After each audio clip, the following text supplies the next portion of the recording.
Hoy, en Alex Comunica, Robert Martínez.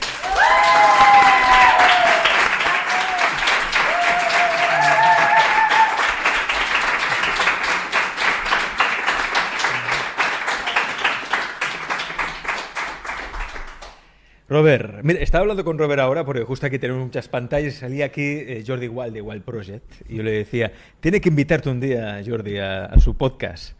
Te has dicho, no se atreverá. Lo dudo bastante, primero porque ya la controversia sería desde el primer minuto en cuanto al enfoque, cosmovisión. Al fin y al cabo, es un entrevistador que es buen entrevistador, pero claro, sostiene única y exclusivamente la narrativa oficial y además es especialmente crítico con toda la alternativa. Entonces iba a ser un choque en cuanto a las premisas. La dificultad para debatir con alguien que ya parte de puntos de vista muy distintos a los tuyos es que tendríamos que redefinir completamente las premisas, cuestionar cuáles son los puntos de partida, y en eso consistiría básicamente el debate, no en hablar idiomas distintos y crear un choque absurdo en el que ninguno saldría convencido de lo que dice el otro. Mundos enfrentados. Exactamente. Mundos enfrentados, que es lo que estamos viendo, y esto se ve en los medios de comunicación o desinformación masiva, que el otro día que Robert estuvo ahí también con la manifestación de los espartanos, dándolo todo ahí en Madrid, también con nuestra amiga Anaís Antares que estuvo con él. Claro, la información oficial dice 4 gatos. De ahí, desastre, fracaso, no asistió ni Dios. Pero luego ves vídeos, ves fotografías y fue muchísima gente. Bueno. Muchísima gente, Robert. Sí, sí, además, como todo el mundo me saludaba, pues yo para avanzar de un lugar a lugar B era imposible, una marea humana de gente atrapándote, haciéndote placajes, es decir, que realmente había muchísima gente y a pesar del calor descomunal que hacía. Y además también hay que contar la gente que llega al principio, luego algunos se van, otros se reincorporan a la mitad, al final quedan menos, pero en conjunto, pues unas 10.000 había fácilmente y la Guardia Civil decía hasta más, decía hasta 20.000, que yo creo que 20.000 no había, pero bueno, que en todo caso mucha gente sí que había, bastante ruidosa, además de lo más variopinta, lo más heterogénea, que es también un poco lo que estamos tratando de crear, ¿no? O sea, es permitir que mucha gente con visiones muy distintas en aspectos cruciales de su vida se unan respecto a lo importante. Y eso es un poco también la tarea de toda la disidencia o de la resistencia. Sabemos que estamos en contra de un sistema que es corrupto, que es parásito, no falta ya entrar en adjetivos descriptivos porque todos más o menos ya los conocen, pero ser capaces de llegar a ese acuerdo en el cual por lo menos sabemos a lo que nos enfrentamos, eso ya es bastante. Luego, el cómo lo hacemos, ahí es donde cada uno ya hace su propuesta. Y sería también interesante que la gente no se dedicara a pisar lo que hace el otro. Si tú crees que tienes una postura o un planteamiento estratégico mejor, pues hazlo, proponlo, pero no machaques al otro, porque esto es básicamente la base de todo conflicto, de ese mundo enfrentado que comentabas. De hecho, esa era precisamente la pregunta que nos ha dejado antes Anaís para ti, que ha dicho, bueno, ya te lo había comentado antes en privado, pero haremos también aquí en público, de que hay visiones muy diferentes, grupos dentro de la disidencia que tienen visiones contrarias o contrapuestas, que ahora estamos pasando por ahí, pero que a partir de enero del año que viene es cuando ya se podrá conseguir una visión más unitaria, ¿no? Correcto, eso tiene que ver con Plutón en Acuario. Con Plutón en Acuario, digamos que se separa el grano de la paja, es decir, el que tiene una propuesta interesante del tipo que sea, digo, no, llévala a cabo, a ver qué pasa, y luego evaluamos el resultado. Pero el juzgar desde detrás de la barrera es el deporte nacional más común, y no solo de este país, que es decir al otro lo que debería hacer en lugar de hacerlo tú. Entonces, básicamente nos encontramos que cualquier cosa que hagas o no hagas, va a recibir algún tipo de crítica. Es decir, si te manifiestas, no, ese no es el camino, perfecto, vale. Si no te manifiestas, es que no estás implicado ni comprometido. Si te manifiestas de una manera muy seria, es que bajas la vibración. Si lo haces de una manera humorística, es que no te lo tomas en serio. O sea, hagas lo que hagas o no hagas, vas a recibir algún tipo de reprimenda de alguien que seguramente o no está haciendo nada o lo poco que está haciendo es bastante defectuoso. De ahí la importancia, a partir de Plutón en Acuario, a partir de enero del año que viene, de empezar ya a poner a prueba, vale, está muy bien, tú propones esto, pues capitanéalo, hazlo, mueve a la gente, mueve la energía, gánate también la capacidad de convocar a gente. No esperes que los demás, todo el mundo tenga que apoyar por tus santos cojones. Es decir, bueno, pues ten tú también el mérito de currarte, que la gente te escuche, la gente te haga caso, la gente se mueva, y si no, gánatelo. Es decir, que es muy fácil colocarse en una posición simplemente crítica en lugar de hacer una propuesta real, con cierto nivel de riesgo. Y si no, pues trabaja silenciosamente, apoya al que decidas apoyar, y si no, pues no molestes. Pero claro, estamos en un momento en el cual aprender a lidiar con el conflicto es fundamental, porque nos damos cuenta de lo primitivos que seguimos todavía a la hora de saber dialogar y ser diplomáticos con la gente que discrepa. ¿Te imaginas, Robert, que que nos hubiéramos quizá unido antes y todo se hubiera orquestado de una manera organizado como partido político y nos presentáramos, habría en plural, nos presentáramos a las elecciones de España? Por lo menos sería divertido verlo. Divertido sería. Como serie de televisión, digo, oye, me gustaría en una realidad paralela proyectarlo a ver qué cojones pasa. Porque sería divertido a ver qué pasaría. Y realmente me puedo imaginar varias de las cosas. Primero, acusaciones de disidencia controlada, eso sería lo primero. Estos ya se han vendido. Es decir, cuando alguien propone entrar en política, ya sabe que una parte importantísima de la disidencia le va a acusar de haberse vendido, de estar habiendo sido utilizado por fuerzas superiores, etcétera, etcétera. Eso para empezar. Segundo, un ataque descomunal de la prensa y del propio sistema. O sea, es decir, que sería hasta peligroso entrar en ese berenjenal a día de hoy. O sea, si estuviéramos ahora preparados, entramos ahí y de repente teníamos una mirilla de francotirador, tanto figurada como literal, encima de cada una de nuestras cabezas. Yo no creo que fuera una muy buena idea. Y luego habría que ver cómo narices nos ponemos de acuerdo a la hora de establecer un programa. Porque claro, si algo tiene la disidencia es que hay gente que viene de la derecha, gente que viene de la izquierda, gente que no viene de ninguna parte, pero al fin y al cabo hay estrategias e ideas muy contrapuestas. Hacemos una propuesta más laica, una propuesta completamente antisistema, queremos ya reventarlo todo, somos más taimados, más moderados, vamos poquito a poco. Es muy complicado que lleguemos a acuerdos, porque básicamente lo que vemos en todos los grupitos donde se trata de organizar cualquier cosa es la auténtica discrepancia en las estrategias. Algunos están impacientes y quieren ir a reventarlo todo. Digo, bueno, pues ir tirando. No lo hacen, evidentemente. Otros más taimados, digo, no, solo con meditación lo conseguimos todo. Digo, hombre, tampoco creo que sea solo eso, pero está bien, aplaudimos la propuesta. El tema es cómo llegar a ese punto intermedio de tener los pies en el suelo, la cabeza en los cielos, no dogmatizar, no presionar, respetar la libertad de todos, pero finalmente tener un plan coherente. Esto requiere de mucha reflexión y también de conocer mejor el terreno. Yo creo que entrar en política ahora mismo, incluso en ese mundo ideal, sería caer en una trampa, en una zarza del lobo y caer irremisiblemente, porque además saldríamos muy heridos si nos hicieran un pucherazo, si no fuéramos capaces de conseguir escaños, y finalmente se quedaría muy debilitada la disidencia si hubiésemos gastado ese cartucho ahora prematuramente. O sea que entrar en política con el sistema corrupto y mafioso que tenemos es un suicidio, se mire por donde se mire. La única opción de entrar a intentar administrar esa sociedad de alguna manera es cambiando la cultura que tenemos de raíz, y con ese sistema de momento es inviable esa vía. Sí, porque además correríamos el riesgo de, como salía en la película La vida de Brian, de los Monty Python, ¿no? El Frente Judaico Popular, Frente del Pueblo Judaico, Frente Popular de Judea, Unión Popular de Judea, ¿no? Estaríamos ahí. Claro, imagínate. Habría una división inmediata, partido negacionista. Se divide en 2, a la semana en 3, luego en 4, y al final ya tenemos voto repartido a tomar por saco. O sea, sería prácticamente imposible aglutinarlos a todos. Pero aglutinándolos empezarían a tocar a uno, tocar a otro, para que hubiera divisiones internas. Este se acuesta con el otro, ahora se pelean, ahora tal. ¿Y qué hacemos con este tema? Pues habría temas en los que no estaríamos de acuerdo. Uno se pelearía, otro tal, qué vergüenza. O sea, si ya cuesta organizar una manifestación que no es tan complicado, que no tiene tantos problemas, y hay tantísimos choques entre unos y otros, imagínate si ya montáramos un partido. Sería tremendamente complicado. Entonces, ¿la solución por dónde pasa? Cambio cultural absoluto. O sea, el problema ahora mismo, el principal, es la mentalidad colectiva. La mentalidad promedio está abducida por televisión. Ahí no hay nada que hacer, por lo menos a corto plazo.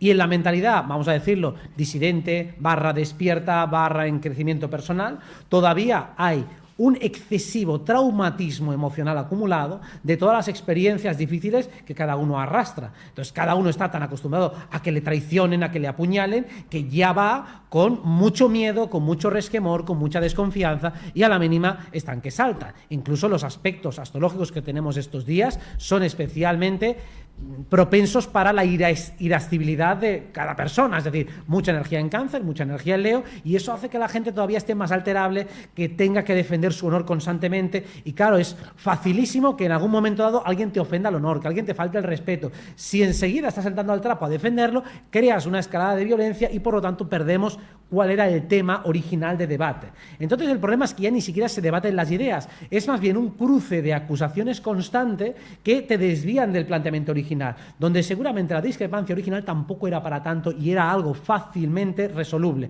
Pero ya entramos en batalla de egos, a ver quién tiene más razón, a ver quién es más honorable o más lo que sea, y ahí nos perdemos completamente. Por eso falta también mucha cultura del debate, mucha cultura de cooperación para poder hacer un cambio de sistema. O sea que primero tenemos que aprender a ponernos de acuerdo entre nosotros. Bueno, y lo que siempre se dice, ¿no? La revolución tiene que ser primero individual, cambio individual, porque si no es imposible hacer un cambio colectivo, pero claro, llegará un momento que tenemos que organizarnos. Sí. Ese es el resultado de cuando uno hace esa revolución individual. Y por revolución individual significa borrar la matrix que está dentro de ti. Bien. Toda esa programación cultural intoxicada que tenemos que ir deshaciéndola muy poco a poco, hasta el punto de poder estar en razonable armonía con nosotros mismos. O sea, que cuando estoy solo, estoy de puta madre. Si llego a ese punto, ya puedo empezar a cooperar. Y luego tengo que empezar a ver, vale, ahora estoy con gente y la mayoría me molesta, me incomoda, me invade, perfecto. Ahora, ¿cómo aprendo a lidiar con esas externalidades que te las vas a encontrar sí o sí, montones de veces, vayas donde vayas? No hay ningún lugar inmaculado en el que la gente te va a tratar perfectamente, en el que no te van a molestar, en el que no te van a faltar el respeto. Eso te lo vas a encontrar siempre, pase lo que pase. Entonces, lo mejor es que aprendas a desarrollar anticuerpos ante eso. Y esos anticuerpos son estrategias, tácticas de comunicación para no ofenderte, o si te ofendes, que no se te note, y ser capaz de reconducir la conversación hacia un lugar que sea favorable para ambas partes. Eso es lo más complicado, esa es la verdadera revolución interior, ser capaz de no entrar al trapo cuando el otro trata de agredirte, cuando el otro trata de lanzarte una chinita. Digo, ¿qué me estás dando chinitas y tengo que defenderme? Digo, si te defiendes, has perdido. El que se ofende, pierde. Esto hay una norma básica de los principios de Internet que decía, no alimentéis al troll. Se decía en todos los foros de todos los lugares, porque decía, si entras a debatir, a explicarle, a ponerle en su sitio y tal, lo único que conseguías era empantanar la conversación, cruce de réplicas, escalada de violencia y a tomar por culo el hilo. Y era la constante. Y sigue la gente cayendo en algo tan viejo, tan banal, tan sucio, de caer en las provocaciones. Alguien te está troleando, te está molestando, te está provocando y tú entras a defender tu honor. Digo, ya has perdido. Has dicho una frase muy interesante, Robert. Hay que borrar la matrix que hay en ti, en uno mismo. ¿Por dónde empezamos? ¿Cómo se borra esa matrix que tenemos dentro? Lo primero es la educación. La educación es adoctrinamiento, está diseñada únicamente para someterte. No está pensada para tu bienestar, pero se disfraza de bienestar. Lo más importante de la educación es que recibimos premio cuando somos obedientes. Qué buen niño eres porque eres obediente, ese es el sinónimo, y qué mal niño eres cuando no eres obediente. No hay una relación entre obrar con ética, obrar de una manera inteligente, obrar de una manera que sea respetuosa o empática. Eso no tiene por qué tener premio. Si coincide con la obediencia, sí, pero si no coincide con la obediencia, no. Entonces, lo que tenemos que primero detectar es cuál es nuestra ética personal. ¿Qué es lo que consideramos de verdad, de corazón, que es correcto? No lo que creo que es correcto. Uno suele confundir lo políticamente correcto con su propia ética. Digo, no es lo mismo. Entonces, los límites morales es lo que más daño hace a los demás. El asumir como correcto algo que ni siquiera has decidido tú, pero sabes perfectamente que si lo haces de esa manera, la gente te va a dejar en paz, mientras que si lo haces de una manera más personal, siguiendo tus criterios, vas a recibir resistencias por parte del entorno. Resistencias en forma de amonestaciones, en forma de lucha, en forma de todo tipo. Entonces, vencer a la matriz que hay en ti también es entender que cada vez que tú empiezas a ser coherente contigo mismo, el universo no te va a apoyar, te van a tocar las pelotas todo lo posible porque no quieren que salgas de esa matriz, no quieren que salgas de esa pequeña burbuja de realidad que todos han construido alrededor tuyo. Entonces vas a recibir una resistencia exterior, pero un premio interior. Te vas a sentir bien contigo, pero mal con los demás. Cuando hayas superado esa primera barrera, tendrás un periodo de paz donde todo fluirá. Pero en cuanto cuentes la siguiente barrera volverá a pasar lo mismo y así sucesivamente. Esto es un proceso de despliegue que no acaba nunca. Consigues superar una barrera, tienes una tregua y luego pasas a la siguiente barrera. Lo mejor y más recomendable cuando uno está en un proceso de despertar o de crecimiento personal es no dar explicaciones a los demás. En cuanto des explicaciones a los demás, el sistema va a entrar a atacarte. Que estás cambiando tu dieta, oye, pues cuidado que hay gente que se obsesiona con la dieta. Que estás con ayuno intermitente, cuidado que hay gente que se ha muerto con eso. Que ahora estoy durmiendo mucho, oye, pero eso retrasa el metabolismo. Da igual lo que les digas, te van a entrar al cuello, te van a pegar un bocado y te vas a sentir fatal solo por explicar un detalle minúsculo, aunque aparentemente sea lo más aséptico de este mundo. Por eso, jamás hables de tu crecimiento personal frente a alguien que esté defendiendo al sistema, porque te va a reventar y vas a acabar con mal cuerpo. Fíjate, ahora que decías eso, mira, tengo un post que hice el otro día, dice, ¿qué dice la OMS, Organización Mundial de la Salud? Que bueno, tiene otro significado según. Sí. Teniendo en cuenta las pruebas científicas disponibles, la OMS no incluye el ayuno entre sus recomendaciones para prevenir la obesidad y otras enfermedades crónicas. Bueno, pues todo el mundo ayunar, ¿está claro? Lo que diga la OMS, al revés. Al revés. Bueno, ellos evidentemente van a crear una cultura gastronómica en la cual tenemos que comer más de lo necesario. Entonces vas a tener a tu metabolismo completamente saturado y además, bueno, YouTube ya sabemos cómo es, pero es bastante peligroso hablar de la efectividad de cualquier remedio, el que sea. Y si es natural, todavía más. Creo que pueden ser motivos ya de strike. Bueno, supongo que eso lo conoces mejor. Sí. No se puede decir, tal cosa es buena. Bueno, el Inmunocal creo que se puede decir, ¿no? Eso sí, Inmunocal sí. De momento te dejan, pero claro, esto ya es algo que dices, cuidado, ya dices, bueno, a ver, tal, pero yo supongo que está en el limbo. Yo no sé, bueno, supongo que se puede, pero... Se puede, bueno, tú de hecho, bueno, tú tomas Inmunocal igual que yo, Robert. Hemos hablado, de hecho, que muchas veces. Muy bien, claro, que tiene lo de la cisteína. Esto yo lo veo muy bueno, pero claro... No sé hasta qué punto se puede hablar. Por eso te digo que es que tú no puedes decir prácticamente nada. Y eso ya lo que te están diciendo es lo que te pretenden vender. Te pretenden vender medicamentos para todo. Pretenden que además los remedios naturales, sea ayuno, sea las cosas que son gratuitas, que no puedas hablar de ellas. O lo que puedes proveerte de la naturaleza. Es que todos los principios activos de todos los medicamentos están en plantas. A Pamir le han perseguido 8.000 millones de veces solo por comentar, mira, tal cosa viene de aquí. Y digo, pero coño, si el remedio está en la planta y el medicamento viene de la planta, ¿no puedo hablar de la planta? No se puede hablar de la planta. De hecho, tú haces un vídeo en YouTube solo con poner el nombre de Pamies y ya está. Ya está, ¿eh? Sí, sí. Estás en la lista negra ya. Y entra la policía en casa directamente. Sí. O sea, entran los antidisturbios, echan la puerta abajo. Así de claro. Sí, sí. Así de hecho, claro, ya están picando la puerta ahora mismo. Pero yo creo que igualmente hay que ser, dentro de lo que cabe, pues hay que ser valientes, hay que seguir hablando de esos temas, sobre todo que puedan ayudar a los demás, porque está claro que hay que denunciar, hay que criticar, pero también hay que dar soluciones, herramientas. Bueno, ahora, por ejemplo, Robert, ¿no? Decía lo de Inmunocal, que a ti te va fantástico, a mí también, y por eso en el programa lo recomendamos pues todas las semanas, porque es algo natural, que funciona y que precisamente hace que nos independicemos del sistema... de la industria farmacéutica, ¿no? Que vive de la pastilla, del medicamento, cuando puedes tomar algo que te hace más fuerte, te hace un sistema inmunológico mucho más fuerte e independiente, pues hay que recomendarlo a riesgo de que nos puedan decir algo. Bueno, recordemos que durante el confinamiento lo primero que hacían es que no podías tomar el sol. Por ejemplo. O sea, si eso ya, la fuente de energía más básica, más natural, no puedes tomar el sol. Salir a caminar tampoco podías tomar la primera parte. O sea, es que no podías ni salir a caminar. O sea, las cosas más básicas de salud. Por no hablar del bozal ya de que directamente obstruye o por lo menos dificulta gravemente la respiración. O sea, si lo más elemental, lo más básico, oxigenarse y tomar vitamina D, ya te lo están prohibiendo o por lo menos lo están poniendo de lado como si no fuera eso importante para la salud, ¿qué puedes esperar del resto? De hecho, todo lo que vemos, tanto en la psiquiatría como en la psicología, como en la medicina, son simplemente tratamientos, ya lo habéis hablado 1000 veces, tratamientos de la enfermedad. Jamás se habla de la salud, jamás se aborda exactamente qué es lo que te hace estar saludable y ni siquiera se entiende bien la etiología de las enfermedades. No se entiende que son desequilibrios, que son sistemas, o sea, es la forma que tiene el cuerpo de intentar regenerarse, de pararte, de avisarte. Jamás se habla en estos términos. Se habla de una forma completamente simplista, lineal, descriptiva, un poco por definir lo que es la psicología moderna. Sería como observar a ratas de laboratorio, hacer experimentos como ellas y luego catalogarlas. Mira, le hemos metido una descarga eléctrica a la rata y la rata está enfadada, ahora está estresada, lleva 5 noches sin dormir y parece que se acaba de morir. Pues eso es la psicología moderna. Y la medicina de la psiquiatría es más o menos esto. Digo, a ver, ¿cuánta caña le podemos meter a la rata antes de que muera? Y vamos a jugar un poco, si le metes una pastillita por aquí, una pastillita por allá. O sea, es como si fuera el experimento de un jodido psicópata. Eso es básicamente la medicina moderna, la psiquiatría moderna, la psicología moderna. Ahora mismo, ¿qué descargas eléctricas nos están dando, Robert? De las que no se pueden mencionar muchas. De las que también prohíbe YouTube hablar expresamente de ellas, porque es un tema también de los tabúes, de los tabúes, de los tabúes. Entonces, pero supongo que te refieres metafóricamente. Metafóricamente. Yo hablaba de las literales.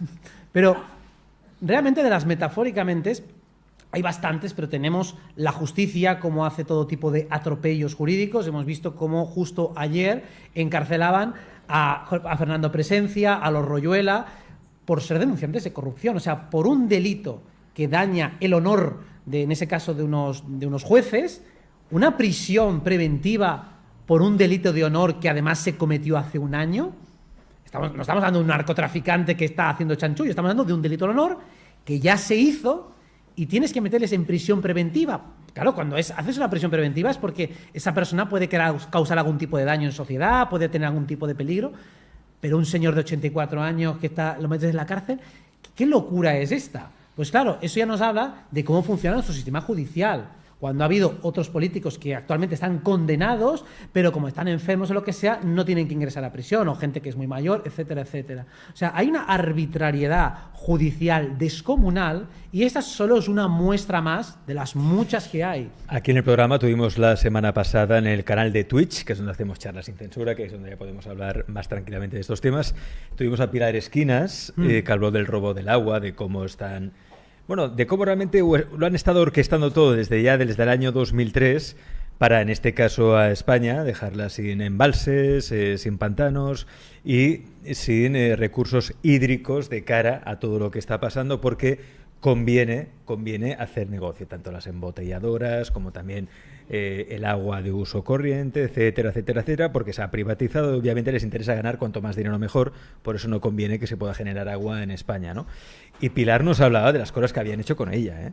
Desde destrozarle el coche, de un día para el otro encontrarse el coche ya sin ruedas, destrozado y demás, hasta el punto de que le buscaron un novio policía. Espera, es que esto es muy interesante. O sea, a Pilar, de repente se enamoró de un policía, al parecer, y ese policía era un infiltrado, como un agente doble, sí. Al que le mandaron que enamorara a Pilar para que obtuviera toda la información y todo lo que estaba haciendo. O sea, esto es una película, ¿eh? Sí, es una película. Eso es el CNI, eso es el Centro de Inteligencia de nuestro país.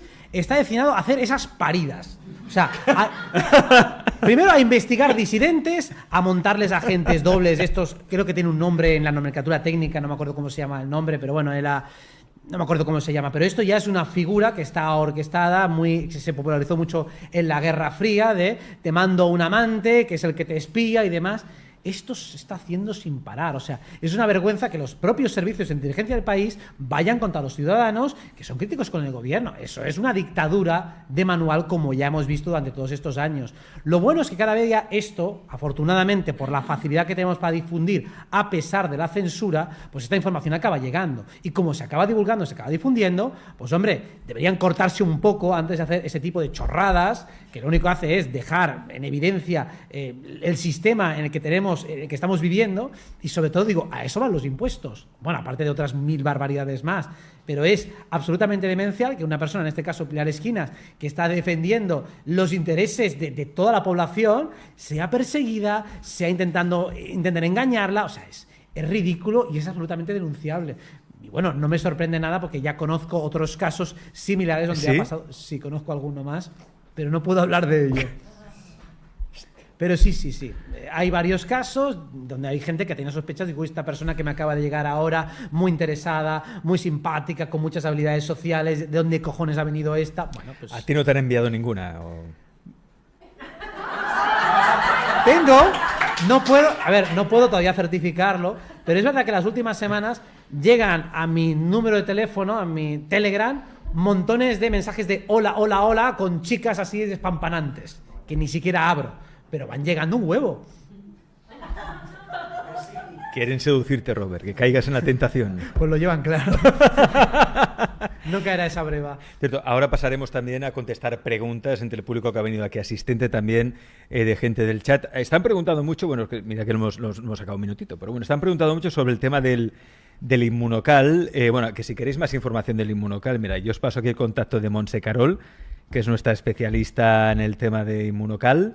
Luego también creo que lo veréis ahí en pantalla, el 646 460275, con el 34 delante si llamáis desde fuera de España. Cualquier cosa que necesitéis, ahí está Monse, para informaros todo lo que necesitéis saber sobre el tema de Inmunocal.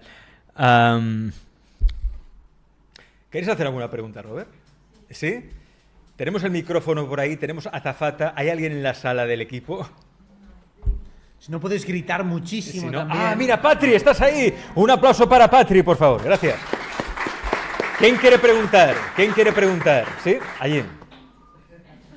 Y luego pasaremos a más preguntas. Se trata sobre la lluvia, que hemos hecho un grupo en Telegram de invocación a la lluvia, y me gustaría que nos dijeras cómo acabar con la sequía ya y con todo lo que quieren destrozar, pantanos y esto, pues que le demos la vuelta. Hemos hecho llover este tiempo, pero ahora está como parado, muy todo lleno de nubes, pero no arranca del todo. Bueno, hoy ha llovido un poco, por lo menos por aquí, por esta zona, y mañana presuntamente también. A ver, todos los ejercicios psicomágicos, chamánicos que hacemos para invocar a los elementales de agua, para moverlos, para que se formen nubes, son muy efectivos, y cuantos más los hagamos más denodadamente, más fácil lo podemos conseguir. O sea, si en las pruebas chamánicas una sola persona es capaz de hacerlo, nosotros somos miles de personas haciéndolo constantemente. Yo creo que hemos sacado buena nota los dos últimos meses, porque se preveía un junio absolutamente seco en esta zona española, al igual que mayo, porque tenemos un abril completamente parado con las mierdas en el cielo que echaban, y ahora, sin embargo, le hemos dado la vuelta. Entonces, siempre es conseguir eso de nuevo, seguir con la misma dinámica y saber que podemos. Energéticamente no es de los ejercicios más difíciles que hay. O sea, es bastante sencillo y por eso se va más o menos consiguiendo. Yo creo que es una asignatura que precisamente nos ha unificado bastante a todos. Fue empezar en abril el sistema de Plutón en Acuario y la gente ya empieza a sensibilizarse con lo que está pasando en el cielo, empiezan a unificar fuerzas y digo, vale, pues ahora todas esas leyendas urbanas que hemos escuchado, que esos chamanes hacen esto y tal, vamos a aplicarlo nosotros una puta vez. Que no se quede simplemente como el relato del abuelo Cebolleta que dice que sí, yo estuve con los chamanes ahí y una vez lo hice. No, vamos a hacerlo nosotros. Es el momento que hemos dicho ahora de Plutón en Acuario de aplicar todo lo que hemos aprendido. ¿Cuánto habéis aprendido durante todos estos años haciendo 1000 canalizaciones, registros acásicos, constelaciones? Tenemos un montón de conocimiento acumulado y aquí el más tonto hace relojes. Aquí el que menos ya te hace virguerías. Imagínate si vamos sumando la fuerza energética de todas. Eso significa que como actos psicomágicos podemos frenar completamente todo lo que está haciendo, porque el acto psicomágico es el inicio, no es la acción. El acto psicomágico pone en disposición las herramientas, los recursos para que accionemos de una manera con más calidad. Por eso no es simplemente, bueno, medito y ya está, no, es medito y a partir de ahí baja la información y puedo hacer acciones cada vez más inteligentes. Por eso es un trabajo en equipo que empieza en lo individual y que finalmente se orquesta entre todos. Tenemos una pregunta, mira, aquí en el chat. Yolanda dice, hola Robert, ¿quién crees tú que ganará las elecciones? La masonería. La masonería. Está en todas partes. Es que controla todos los partidos. Gana la masonería, pierde la ciudadanía. Es decir, la cuestión en las elecciones es que todos los bandos están tomados por la misma gente.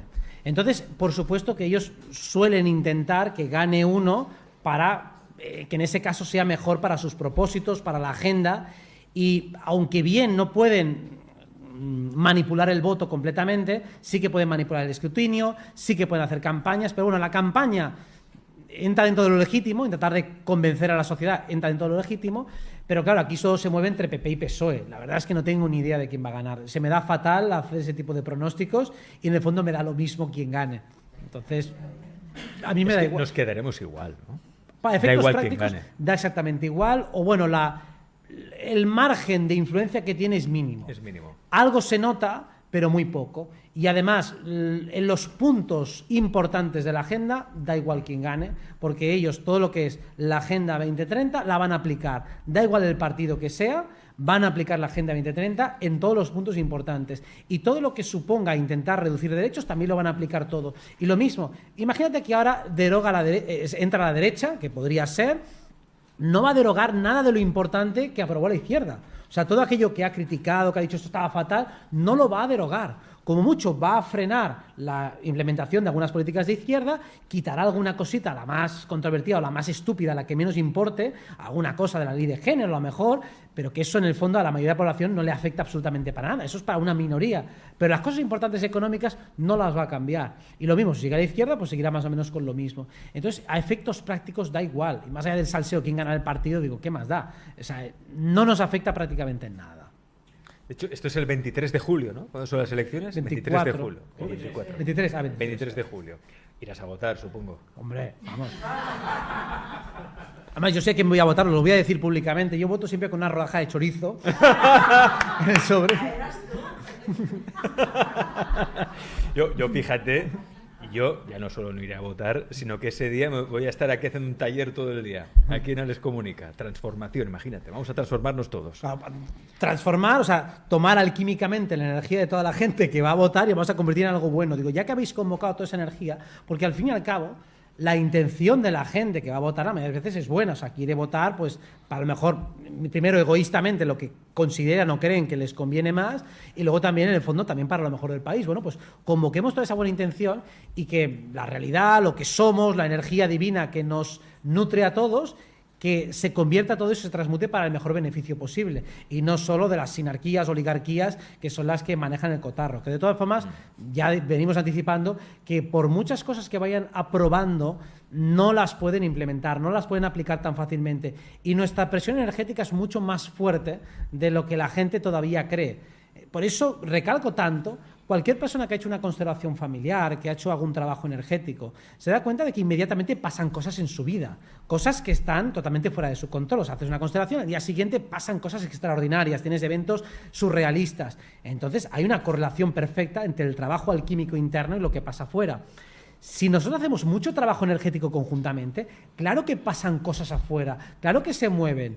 Y al igual que considero que paramos muchas cosas de los últimos años, también podemos parar las que tienen preparadas para ahora. Y sobre todo, hay un momento en el que nuestro contraataque energético, es decir, proponemos más cosas de las que pueden censurar, proponemos más cosas de las que pueden frenar. Y ese es el combate en el que estamos ahora. Tenemos la ventaja energética estructural. Ellos tienen la ventaja estructural, física, toda la parte económica la tienen controlada, pero no la energética ya vamos ganando. Entonces es cuestión de tiempo que nos organicemos, nos pongamos internamente en nuestro sitio y le demos la vuelta a esa tortilla. Del viernes 23 de junio al domingo 2 de julio, o sea, hasta este domingo, se celebra la gran fiesta del orgullo, bueno, del orgullo gay en Madrid. Y de hecho, que hay una pregunta de Andrés Fandiño que dice: ¿podrías hablar, Robert, de la agenda LGTB? ¿Y dónde crees que va a parar la sexualidad humana? Bueno, lo que se busca es reducir la natalidad, y esta es una buena forma, porque si se reduce la pareja procreadora heterosexual, pues entonces ya se va reduciendo un poco la procreación. También hay otra que es el reducir la energía sexual. La energía sexual, más allá del coito, es una energía creadora, es una energía poderosa. Si una persona cambia de sexo, lo primero que está haciendo es renunciar a su energía sexual dominante, es decir, la que tiene con más fuerza. Si soy un hombre, la energía macho tiene más fuerza y la hembra tiene menos. Incluso aunque fuera homosexual, la energía hembra sigue teniendo menos fuerza por prevalencia hormonal y por la propia estructura. Y lo mismo, si eres una mujer, tu energía hembra tiene más fuerza, aunque seas muy masculina, da lo mismo. Entonces, si uno cambia, se invierte, y eso se hace de manera organizada y común, la fuerza de despliegue, de arranque social se reduce. O sea, consigues que lo que en alguna persona pues, podría tener cierta lógica, cierta legitimidad, se normalice, y por lo tanto que la potencia de rebelión que tiene la sociedad sea menor. Ese es uno de los propósitos que está implícitamente dentro de esa agenda, aparte de confundir, desviar, crear choques entre unos y otros, a crear mal rollo en definitiva, es sobre todo reducir la potencia de la energía sexual, que ésta se desperdicie, que ésta sea pésimamente canalizada y que además pues que uno entre en confusión cuando ni siquiera ha empezado a desarrollar la sexualidad. Por eso empiezan siempre con los más pequeños. Decir esto es que como estamos en la época de lo políticamente correcto, del pensamiento único, claro, decir esto alguno te dirá: esto es un comentario homófobo, eres un homófobo. Y transfobo y demás. Y transfobo y de todo. Es absurdo. Es absurdo porque no tiene nada que ver primero con la orientación sexual. La orientación sexual es algo de cada uno y no hay ningún problema con eso. El tema es Cuando uno renuncia a su energía dominante, va a jugar en déficit. Es peor para él. O sea, si alguien se quiere cambiar de sexo, pues lo puede hacer, pero es recomendable que eso lo haga un poco más tarde. Ya digamos, cuando tiene cierta edad, cuando la parte de desarrollo hormonal ya se ha realizado, digamos, cuando todo tu sistema hormonal se ha configurado de una cierta manera, y cuando ya empieza la decadencia, cuando empieza un poco la caída, es menos lesivo para el organismo. Digamos, la energía se va a poder alquimizar mejor. Aquí el problema no está con la persona que se decide cambiar de sexo. El problema es la agenda que trata de inculcarle esa idea a gente que de si no tener ese estímulo jamás ni siquiera se lo había planteado. O sea, lo que no es lógico es que un porcentaje altísimo de la población tenga disforia de género, cuando es un tema que solo afecta en todo caso a un porcentaje minúsculo. O sea, yo estoy seguro que hay un porcentaje real de gente que sí que realmente se identifica con otro sexo y me parece perfectamente bien. Pero que eso sea un porcentaje tan amplio y que además esté promocionado, eso es lo que ya denota una manipulación. Promocionado. Totalmente promocionado. Es un adoctrinamiento claro y manifiesto, y especialmente a los niños. Es decir, un niño que en un momento dado, pues obviamente a lo mejor le gusta jugar con muñecas, digo, vale, ¿y eso qué tendrá que ver? Eso no significa que seas una mujer. Que tú te gusten cosas de mujer o que seas una niña y te gusten cosas de niño, ya está, es lo más normal del mundo. O sea, es que la mayoría de las personas no somos totalmente monocrómicas y solo me gusta lo masculino o solo me gusta lo femenino. Lo lógico es que seas un poco mixto, que tal vez tengas una preferencia por lo que socialmente se supone que es de niño o de niña, pero eso no dejan de ser convenciones sociales. Eso no es auténticamente lo masculino o femenino. Se confunde lo que es la sexualidad, es decir, la parte biológica intrínseca, con lo cultural. Y lo cultural, claro que es una construcción, que al niño le tienen que gustar los coches y a la niña las muñecas. Eso claro que es una construcción y es una aberración que te lo impongan. Ahora bien, si haces estadística, pues sí, es verdad que al niño le gusta más pegarse a puñetazos y a la niña le gusta más pues hablar con las amigas. La niña es más social y el niño es más bruto. Vale, pues eso por promedio social lo vas a encontrar por las hormonas de las testosteronas y los estrógenos. De ahí a crear una caricatura, pues a media un mundo. Mira, pregunta interesante de Ross33, dice: Robert, los oscuratis usan egregores negativos para crear realidad. ¿Cómo podemos hacer nosotros lo mismo? Crear egregores en positivo, contrarrestar esos egregores. Es en parte lo que estamos haciendo. Machacar y machacar con una serie de ideas. Cuando estoy repitiendo por activa o por pasiva que somos creadores de realidad, es precisamente para que prevalezca nuestra idea del mundo respecto a aquella que nos quieren imponer y que, por supuesto, es negativa para nuestros intereses. El marco cultural en el que vivimos es un marco degradante para el ser humano. Estamos acostumbrados a ser degradados, devaluados, estigmatizados, difamados siempre, en cualquier lugar, en cualquier trabajo. Llegas a un lugar y lo primero que hacen es mirarte por encima del otro, del hombro, tratarte con desprecio, mirarte con asco. Eso es lo habitual que te vas a encontrar. Lo has normalizado tanto que ni siquiera te das cuenta de que es una agresión por parte del resto. Piensas que eres tú que estás haciendo algo mal, que yo no sé qué cojones he hecho, que soy una mierda, y al final te autodiagnosticas baja autoestima, cuando realmente estás rodeado de pedazos de hijos de la gran puta. Ese es el tema principal. El egregor positivo es darle la vuelta a la situación. Prácticamente todo lo que llamamos problemas psicológicos son simplemente errores en el sistema de interpretación. Al interpretar mal las situaciones, al leer mal lo que está pasando, te colocas en una posición de inferioridad y de ahí surgen todos los síntomas adaptativos de nerviosismo, intranquilidad, inseguridad. Entonces tú no tienes que trabajar la inseguridad, no tienes que trabajar la baja autoestima, tienes que leer bien la situación en la que estás. Si tú estás frente a un león que te quiere comer, que te amenaza, que te amedrenta, sabes que te quiere comer, no piensas, es que soy una mierda, es que soy un asco. Digo, no, estás frente a un depredador que quiere comerte. Punto y final. No te lo tomas como algo personal. Tiene hambre y tú estás buenísimo. Entonces, claro, obviamente quiere pegarte un bocado. Es que vas provocando. Pero entonces no te lo tomas como algo personal. Es más, hasta podría ser elogioso pensar qué bueno estoy, que este cabrón está salivando por mí. Entonces, prácticamente todas las terapias podrían reducirse a mejorar el marco de realidad en la que está el que está el individuo. Si el marco de realidad está equivocado, todas las interpretaciones son equivocadas y, por lo tanto, las reacciones emocionales van a ser congruentes con ese error interpretativo. Ese sesgo de confirmación te lo vas a encontrar siempre. Pienso que los demás en realidad son buenos, pero me están agrediendo, digo, entonces soy yo el que estoy mal. Digo, pues ya estás equivocado de empezar. O lo mismo, tienes manía persecutiva y piensas que todo el mundo va contra ti, y no es así. Cuando tú mejoras tu sistema de interpretación, tus emociones automáticamente se equilibran. Es muy fácil sentirse bien con uno mismo si haces un buen análisis de lo que está pasando. Por eso, crear un egregor positivo es empezar a analizar la realidad teniendo en cuenta todas las coordenadas y variables principales que están influyendo en una situación. Y normalmente nos enseñan a no mirar lo importante, sino a quedarnos haciendo descripciones de lo más banales de lo que está pasando. Sí, estoy nervioso, me tiemblan las piernas y tal. Digo, sí, los síntomas del nerviosismo son eso. ¿Pero qué te estaba pasando? No, que me estaba apuntando con una pistola. Digo, bueno, pues normal que estés nervioso, coño.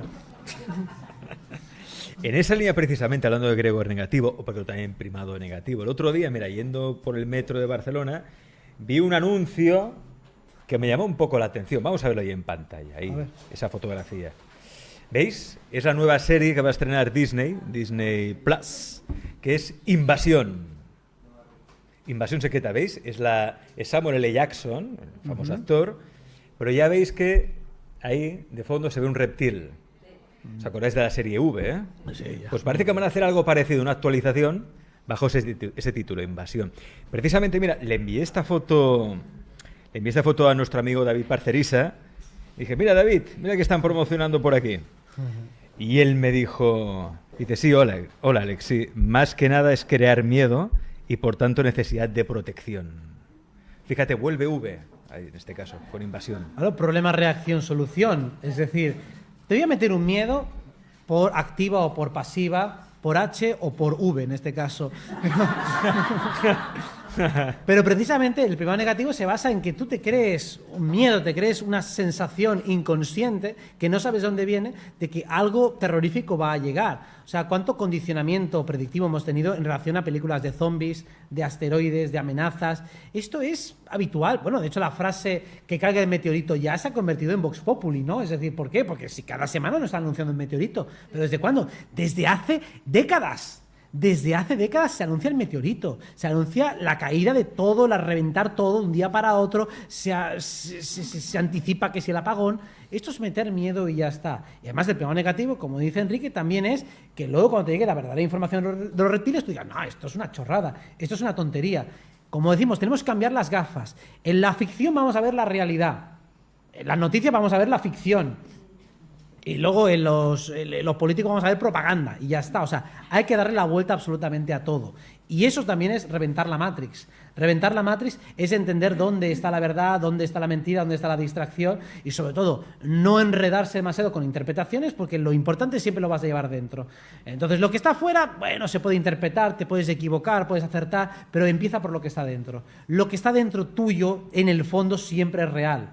Y detrás de todo, o sea, mejor dicho, o delante de todo eso, una vez que despegas lo que está dentro, te salen todos los topes, todas las barreras, todos los condicionantes, y ahí es cuando empiezas a desviarte. Interpretar es mente, sentir es corazón. Claro. Entonces, lo que pretenden es alejarnos del corazón, Sí. de ese poder que tenemos. Que el corazón esté desvirtuado. Bien. O sea, sí, te dejo que saque el corazón, pero yo te voy a detonar dónde tienes que reaccionar y cómo tienes que reaccionar. Yo te voy a decir con qué tienes que indignar, por ejemplo. Te saco una noticia en el periódico que sea indignante para que vuelques toda tu agresividad sobre eso, sobre una situación que ya está creada, ya está diseñado quién es el culpable, quién es la víctima, para que tu solidaridad vaya hacia esa víctima que se ha diseñado.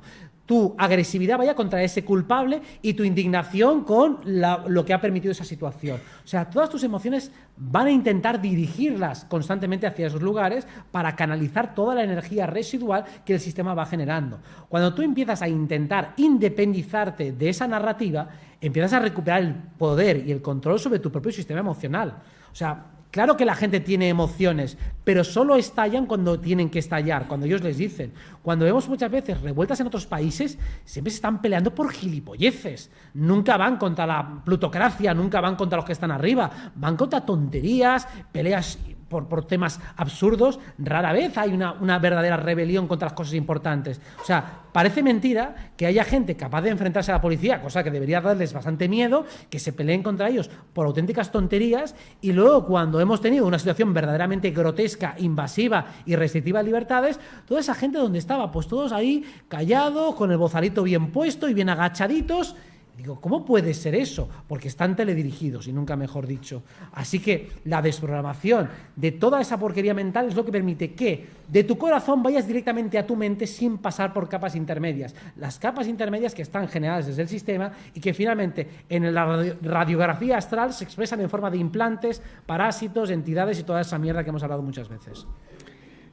Tengo, mira, más preguntas por aquí. Hay una muy interesante que yo también te la quería hacer porque a mí también es algo que me preocupa, al menos me ocupa.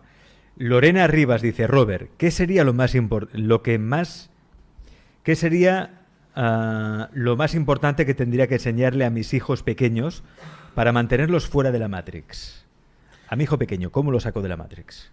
Lo primero es detectar la propaganda, detectar lo que es la publicidad, detectar cuando te están vendiendo la moto, que es casi siempre, pero básicamente en los estudios prácticamente el 90% de lo que recibes es basura. Entonces un niño tiene que aprender a detectar lo que es basura. ¿Cómo sabes que es basura? Digo, ¿esto que te están diciendo es útil para algo aquí ahora? No. ¿Será útil algún día? Probablemente no. ¿Esta información que te están diciendo la puedes encontrar fácilmente buscando por internet? Sí. Entonces, ¿por qué coño me están contando esta mierda? ¿Por qué me están dando una información que fácilmente puedo encontrar yo? ¿Por qué me estás dando una información que yo ahora mismo no sé cómo aplicar? Porque si esta información me va a servir dentro de 15 años, pues ya me lo explicarás dentro de 15 años. Entonces, toda la información que yo no pueda aplicar ahora mismo, que no pueda yo tampoco entender de manera lógica, que requiera actos de fe por mi parte, esa información es basura. Entonces, hay que detectar todo aquello que no es útil, que de hecho, cada uno de nosotros, cuando nos enseñaban el sintagma nominal y el complemento directo, decía, ¿y esto para qué coño me sirve? ¿En qué conversación de nuestra vida hemos utilizado el complemento circunstancial de tiempo y hemos hablado de eso? ¡Nunca! ¿Y cuántas horas hemos estado con esa mierda? Indecibles. Lo mismo, vamos a dar 8.000 horas haciendo cálculo cuando la calculadora te hace los cálculos rápido. Digo, yo tengo que entender la lógica de los cálculos, tengo que tener cierta destreza para cálculos sencillos, pero no necesito hacer una raíz cuadrada de 27 de cabeza, no hace falta todo eso. Entonces, detectar el conocimiento inútil es lo básico. ¿Para qué? Para desconectar. Y luego entender lo que es el conocimiento útil. ¿Cómo lo detectas? Porque te resuena, porque es lógico, porque es sentido común, porque enseguida lo entiendes. Si no puedes entender lo que te están explicando, seguramente te están contando un rollo macabeo. Cuando alguien te empieza a hablar y te empiezas a aburrir y no sé cuánto, te está contando un rollo. Porque si estuviera bien sintetizado, bien explicado y bien aplicativo a tu vida, enseguida lo encajarías. Ah, vale, claro, tiene lógica. Ah, es verdad, esto lo puedo aplicar a mi vida. Si no, digo, me está contando un rollo. Pues básicamente en el colegio, ¿cuánto es rollo? 99%. El 1% es lo que es, el profesor se sale fuera de la materia y te empieza a hablar de algo de la vida y digo, perfecto, ahí es el momento que hay que escuchar. Yo son las únicas trozos que recuerdo de la escuela. Cuando el profesor estaba hasta los cojones de vivir ya y empezaba a decir, bueno, pues mira, voy a explicar 4 cosas que me he liado con no sé cuántos y tal. Digo, perfecto, ahí viene la parte divertida. Y te explica cómo funciona la vida y cómo no sé cuántos y que aquí me estoy súper mal pagado y que esto es una vergüenza, os recomiendo que no seáis profesores y qué ingratos son los alumnos que siempre están quejándose. Digo, perfecto, ahí estás siendo auténtico, ahí hablas desde el corazón. Eso era lo importante. El resto, si está en el manual, digo, ¿para qué tengo un profesor que me está leyendo el libro? Ya me has enseñado a leer la primera clase, ¿para qué ahora me vas a decir, vamos a leer el libro, venga, vamos a leerlo y a repetir todo? Y digo, ¿y entonces qué coño estoy haciendo aquí? Y bueno, ¿qué falta lo hacer desde casa? Digo, claro, encima trabajo forzados y con latigazos extra. Pues el niño lo que tiene que aprender es darse cuenta que le van a enseñar basura. Y que el conocimiento útil es el que surge de la experiencia y de los razonamientos, el que surge de la lógica. Y todo lo que no sea lógica, basura. Más preguntas para Robert. Venga, aprovechad que estáis aquí, os veo muy atentos, pero sí, venga, pregunta por ahí. Patricia, gracias. ¿Cómo podrías explicar lo de utilizar la calculadora en matemáticas cuando se supone que lo que quieren es que nos volvamos tontos y entonces las mates es como que yo soy muy mala en mates y yo era de la calculadora, ¿eh? Pero ¿cómo puedes explicar eso? No entiendo la pregunta bien, ¿a qué te refieres? Pues el hecho de decir que si tenemos calculadora, ¿para qué vamos a pensar si nos lo puede hacer la calculadora? Porque lo importante de las matemáticas es entender el razonamiento deductivo que permite hacer los cálculos, no el cálculo en sí. El cálculo, de hecho, muchas veces lo puedes hacer de cabeza, pero para todas las transacciones normales y corrientes, especialmente si tienes que hacer cuentas o eres cajera o lo que sea, pues mejor que lo hagas con una calculadora. Pero lo importante y lo que no te enseñan prácticamente o pasan muy por encima es a entender la lógica de las matemáticas. Yo he dado clases particulares de matemáticas a niños de la ESO hace años y enseñándoles a razonar. Mira, una ecuación significa esto, viene de aquí, viene de allá. Y sin embargo el profesor te está diciendo que apliques una fórmula mecánicamente y prácticamente no te enseña de dónde viene cada cosa. Entonces el cálculo es lo de menos porque es la parte más mecánica. Lo que hay que entender es para qué sirven las matemáticas. Y esa parte más filosófica, más reflexiva prácticamente se pasa de largo.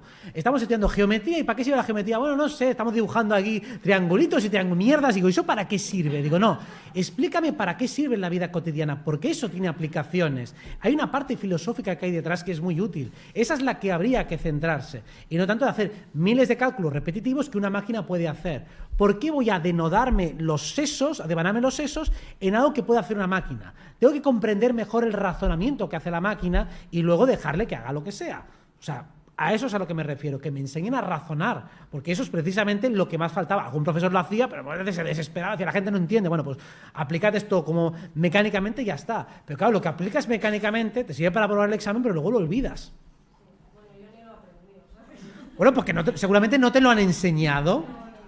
Yo recuerdo que me hayan suspendido un examen de matemáticas habiendo hecho bien los ejercicios, pero habiéndolo hecho a mi manera, habiendo entendido qué era lo que me estaban pidiendo, cómo se tenía que resolver, y digo, te lo voy a hacer de una manera, pues, trapera. Te lo voy haciendo, pues, con un cálculo mental, haciendo una serie de cálculos que no eran los ortodoxos y no era el procedimiento protocolario, pero que se podía hacer, y me suspendieron. Digo, vale, pues, toda la semana diciéndome que lo que queréis es que lo entendamos, te demuestro que lo he entendido, y luego me suspendes porque he hecho mal el procedimiento. Igual, el sistema es una estafa.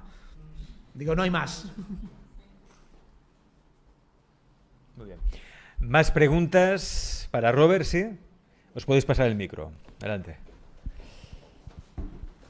Luego pasaré también, los que estáis en casa, también leeré vuestras preguntas. Sí, Clara, adelante. ¿Te acuerdas? De este periodo de Plutón en Acuario que hemos tenido como de aviso, ¿qué más cosas has observado para tener ya pistas de lo que vendrá el año que viene, ¿no? Un ejemplo era lo de la lluvia. ¿Qué más has observado ahí? ¿Has estado...? Bueno, son muchos temas. Inteligencia artificial ha sido el tema, digamos, estrella.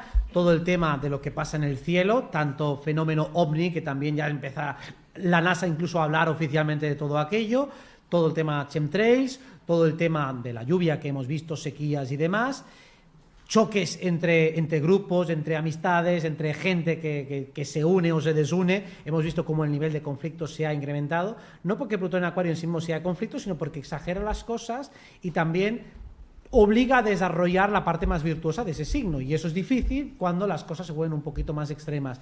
Hemos visto también investigaciones alternativas que crecen a más velocidad, más gente que empieza a desarrollar criterio propio, razonamiento propio. Yo lo he visto por lo menos en todas las personas con las que me relaciono habitualmente de manera más privada, como todos han ido investigando en sanaciones energéticas, en campos cuánticos, en los sueños lúcidos. Cada vez estamos descubriendo más truquitos, más pistas, y especialmente el periodo de Plutón en Acuario ha sido buenísimo para entender mejor cómo funciona esta matriz. A mí personalmente me han llegado muchas más coordenadas y variables para entender cómo funciona este juego siniestro y sobre todo cómo salir victorioso dentro de esta room escape macabra que está diseñada por 4 chalaos. Pero realmente eso es lo que ha traído más Plutón en Acuario, y lo que podemos esperar cuando vuelva en enero es que todos seamos dotados de muchas más herramientas y conocimientos para resolver los problemas mundanos que tenemos. O sea, básicamente lo que dice Plutón en Acuario es: lo mundano no debería ser un problema. O sea, deberíamos resolver muy rápido lo mundano para que empecemos a mirar temas más colectivos. Entonces, todo lo mundano se tiene que resolver muy rápido y muy fácil. Gracias. ¿Más preguntas, sí? ¿Por aquí alguna pregunta más? ¿Sí? ¿Tú querías preguntar algo? ¿Sí? Adelante, Patri. Gracias. Hola, Robert. A ver, quería preguntar dos cositas. ¿Cuáles son tu técnica energética que aplicas a diario en tu día a día y cómo podemos aplicarla nosotros también? Y la segunda es que tú dijiste hace tiempo que había que quitar los dineros de los bancos porque, bueno, para todo el proceso que va a pasar ahora. Entonces, hay esta cosa de los bancos, que mejor quitar el dinero, va aplicada, ¿en cuánto tiempo? ¿Cómo lo ves? Bueno, mi postura respecto a los bancos siempre es diversificar el dinero. O O sea, ni lo tengas todo allí, ni lo tengas todo fuera. O sea, lo ideal es, si hay dinero, un porcentaje en banco, otro lo puedes también, ahora mismo que están los tipos de interés bastante altos, pues si tienes una parte que puedes ahorrar, la metes en algún depósito, y otra la vas poniendo pues en otros activos, en cash, etcétera, etcétera. O sea, lo mejor, ante situaciones de incertidumbre, es tener el dinero diversificado, para que no me falle ninguna, y si me falla una, por lo menos no lo pierdo todo. Es lo más lógico, más coherente. Yo no preveo una caída bancaria ahora, o sea, me extrañaría bastante. Pero aún así, pues bueno, pues siempre está bien curarse en salud, porque si bien no la preveo a nivel global, localmente pueden pasar cositas. Pues como pueden pasar cositas localmente, según el lugar que estés, yo no creo aquí en España, pero hay otros países donde la economía está todavía un poquito más delicada, y ahí sí que pueden pasar cositas. Respecto a técnica energética, utilizo muchas, no suelo repetir, pero hay una que es especialmente vitalizante, que de hecho la base es: toma alguna música que te guste, alguna música que sea especialmente animada, y entonces te vas sincronizando con esa música y te imaginas a ti mismo como si fueras un superhéroe, te imaginas bailando, algo que a ti te anime especialmente, que te empodere, y especialmente te puedes visualizar a ti mismo haciendo algún tipo de actividad física de máximo poder, moviéndote a mucha velocidad, volando, saltando, vibrando, rompiendo paredes.